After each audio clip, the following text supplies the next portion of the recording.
নমস্কাৰ সকলো অসমবাসীকে মই বাণী গগৈ পুনৰ স্বাগতম জনাইছোঁ মোৰ আজিৰ অন্য এটি ভিডিঅ'লৈ।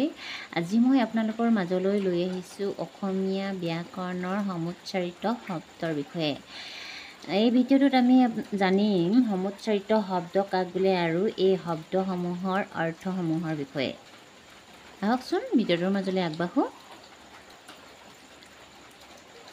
অসমীয়া একে উচ্চাৰণ বিশিষ্ট বহু শব্দ পোৱা যায়। এই শব্দবোৰৰ উচ্চাৰণ একে হ'লেও কিন্তু বানান আৰু অৰ্থ একে নহয়। এনে একাৰডাল থাকি গ'ল ইয়াতে। এনে একে উচ্চাৰণৰ বেলেগ বেলেগ অৰ্থৰ শব্দবোৰক সমুচ্চাৰিত শব্দ বোলে। একে উচ্চাৰণৰ বেলেগ বেলেগ অৰ্থৰ শব্দবোৰক সমুচ্চাৰিত শব্দ বোলে। তলত এনে কিছুমান শব্দৰ বিপৰীত অৰ্থ দিয়া হ'ল। একেটা শব্দৰ আন এটা শব্দৰ অৰ্থসমূহ ইয়াত দিয়া হৈছে। আহকচোন চাওঁ শব্দসমূহ। 1 নম্বৰ দিয়া হৈছে অমূৰ্ধন্য নত সূচকাৰে নো, অণু। অণুৰ অৰ্থ হৈছে পদাৰ্থৰ ক্ষুদ্ৰতম কণিকা। অদন্ত্য নত সূচকাৰে নো, একে উচ্চাৰণ, অণুৰ হৈছে পাছত। 2 নম্বৰ হৈছে অদন্ত্য তল অতল। অতলৰ অৰ্থ হৈছে গভীৰ। অমূৰ্ধন্য তল অতল মানে হৈছে স্থিৰ, লৰচৰ নকৰা। 3 নম্বৰ হৈছে আ উপচন্দ বিন্দু প্ৰথম চল আচল। আচল মানে হৈছে কাপোৰৰ আগ। আ প্ৰথম চল আচল মানে হৈছে প্ৰকৃত। 4 নম্বৰ হৈছে ক মূৰ্ধন্য ঠত আকাৰে ঠা, কথা। মাটিৰ জোখৰ একক। এবিঘাৰ 5 ভাগৰ এভাগক কথা বুলি কোৱা হয়। ক দন্ত্য ঠত আকাৰে ঠাৰ অৰ্থ হৈছে মাত বোল, মানুহৰ মুখৰ মাত, বাক। 5 নম্বৰ হৈছে ক উপধ্বকমা লত আকাৰে লা, কলা। এবিধ ৰং বা বৰণ। ক লত আকাৰে লা, কলা হৈছে কাণেৰে নুশুনা। 6 নম্বৰ হৈছে কত আকাৰে কা উপচন্দ বিন্দু হ, কাহ। এবিধ ধাতু। অৰ্থটো কত আকাৰে কাহ হ, কাহ হৈছে ৰোগ বিশেষ। কতে কা হ হৈছে এবিধ ৰোগ। 7 নম্বৰ কত আকাৰে কা মূৰ্ধন্য ন, কাণ হৈছে শ্ৰৱণ ইন্দ্ৰিয়। আমি যিহেৰে শুনা পাওঁ সেয়া হৈছে কাণ। কত আকাৰে কা দন্ত্য ন হৈছে দাঁতি বা কান্ধ। 8 নম্বৰ হৈছে কত আকাৰে কা দন্ত্য নত সূচকাৰে নি, কানি। এবিধ ৰাগিয়াল দ্ৰব্য, কানি বুলি কোৱা হয়। কত আকাৰে কা মূৰ্ধন্য ন দীৰ্ঘইকাৰে নি হৈছে কণা তিৰোতা বা যি চকুৰে দেখি নেপায় সেয়াকে কানি বুলি কোৱা হয়। কণা তিৰোতা বুলি দিয়াটো আচলতে উচিত হোৱা নাই। চকুৰে নেদেখাক কানি বুলি কোৱা হয়।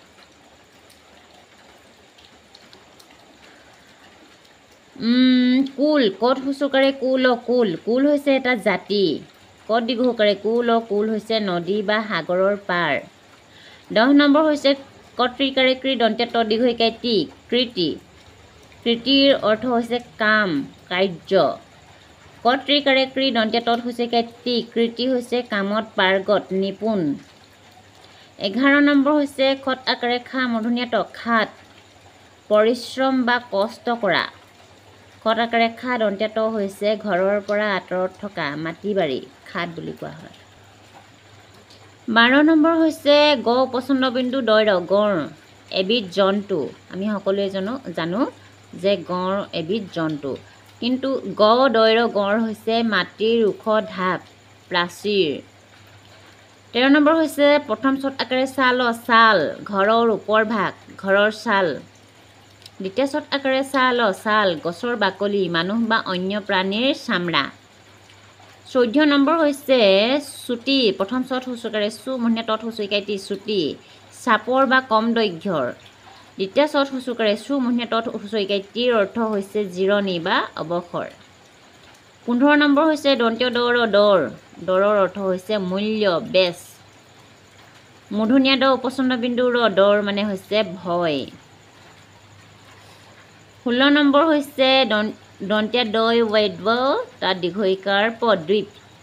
সাগৰ নদীৰ মাজৰ স্থলভাগ দ্বীপ বুলি কোৱা হয় দন্ত্য দ দীৰ্ঘইকাৰ দ্বীপ দ্বীপৰ অৰ্থ হৈছে চাকি প্ৰদীপ হাতী 17 নম্বৰ হৈছে দন্ত্য নত আকাৰে না দয়ৰ তা দীৰ্ঘইকাৰ নাৰী তেজ চলা হীৰক নাৰী বুলি কোৱা হয় দন্ত্য নত আকাৰে না ৰ দীৰ্ঘইকাৰী হৈছে নাৰী তিৰোতা বা মহিলা 18 নম্বৰ হৈছে পদ আকাৰে পা মূৰ্ধন্য ন পাণ তামোলৰ লগত খোৱা এবিধ পাত পাণ বুলি কোৱা হয় পদ আকাৰে পা দন্ত্য ন হৈছে পি খোৱা অৰ্থ 19 নম্বৰ হৈছে পদ আকাৰে পা মূৰ্ধন্য নত হুঁচৰিকাই নি পানী হত আকাৰে হাত পানী মানে হৈছে হাত পদ আকাৰে পা দন্ত্য ন দীৰ্ঘইকাই নি হৈছে পানী মানে জল 20 নম্বৰ হৈছে পদ হুঁচকাৰে পু মূৰ্ধন্য ঠত হুঁচৰিকাই থি পুথি পুথিৰ অৰ্থ হৈছে এবিধ মাছ আৰু পদ হুঁচকাৰে পু দন্ত্য ঠত হুঁচৰিকাই থিৰ অৰ্থ হৈছে কিতাপ পুস্তক 21 নম্বৰ হৈছে পৰে প্ৰ দন্ত্য হত আকাৰে হা দন্ত্য দ প্ৰসাদ আৰাধ্য দেৱ দেৱীলৈ আগবঢ়োৱা মাহ ফল মূল আদি পৰে প্ৰ তাত আকাৰ দন্ত্য হত আকাৰে হা দন্ত্য দ প্ৰাসাদ হৈছে অট্টালিকা কাৰেং আগতো হৈছে প্ৰসাদ এইটো হৈছে প্ৰাসাদ 22 নম্বৰ হৈছে ফ মূৰ্ধন্য নত হুঁচৰিকাই নি ফণি মূৰ চুলি আচুৰা সঁজুলিক ফণি বুলি কোৱা হয় ফ দন্ত্য ন দীৰ্ঘইকাই নি ফণি হৈছে হাত আচলতে মই স্পেলিংটো পঢ়ি দিয়া বা বানান কৰি দিয়াৰ অৰ্থটো হৈছে উচ্চাৰণটো একেটাই কিন্তু স্পেলিংটো অলপ বেলেগ বেলেগ সেইকাৰণে মই কোনটো স্পেলিঙৰ কি অৰ্থ সেইটো পঢ়ি দিছোঁ